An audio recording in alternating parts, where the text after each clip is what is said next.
À la fin des années 1780, la France traverse une grave crise économique, sociale et politique. Le royaume est endetté à cause des guerres, notamment la guerre d'indépendance américaine. Le peuple souffre de la faim, les récoltes sont mauvaises et les impôts écrasent les plus pauvres. La noblesse et le clergé conservent leurs privilèges. Le roi Louis XVI semble incapable de réformer l'État. En mai 1789, le roi convoque les États généraux, une assemblée des trois ordres, clergé, noblesse, tiers-État. Mais le tiers-État, représentant le peuple, se rebelle et se proclame Assemblée nationale. C'est le début de la Révolution française. Pourquoi la Bastille? La Bastille est une forteresse médiévale située à Paris. Elle sert de prison d'État pour les opposants au roi, mais aussi de dépôt d'armes. Elle symbolise le pouvoir arbitraire et tyrannique de la monarchie absolue.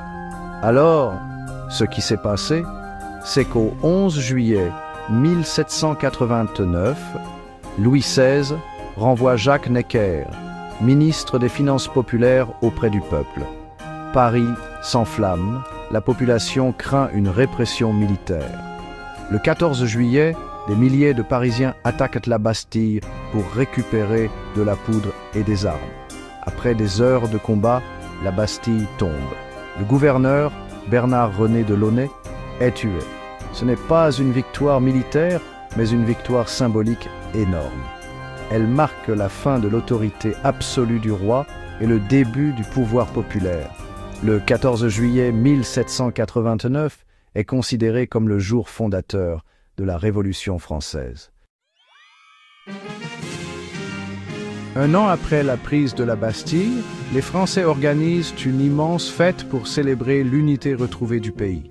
Les objectifs de la fête sont de célébrer la nation unifiée autour des idéaux révolutionnaires et de montrer que le peuple, les provinces, l'armée et même le roi peuvent coexister dans un nouveau système, une monarchie constitutionnelle. Près de 300 000 personnes se rassemblent au Champ de Mars à Paris. Le roi Louis XVI prête serment à la Constitution. Lafayette, chef de la garde nationale, incarne l'ordre révolutionnaire. C'est un moment de grande ferveur mais fragile, car la monarchie tombera en 1792. Pendant presque un siècle, la France hésite entre monarchie, empire et république. En 1880, la Troisième République veut affirmer son identité. Les républicains au pouvoir veulent une fête symbolique pour unir les Français.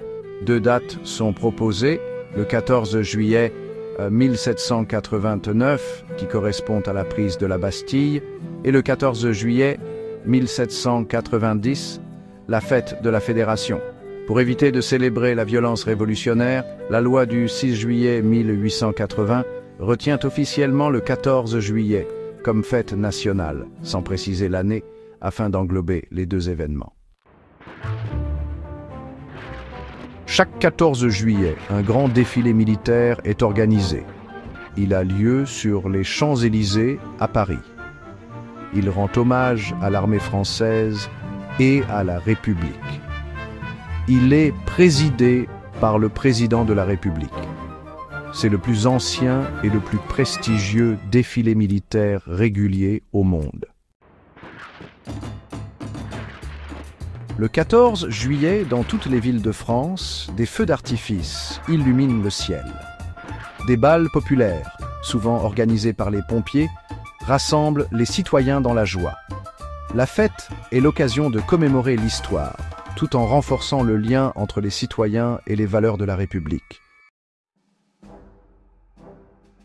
Le 14 juillet est un symbole universel de liberté et de résistance à l'oppression.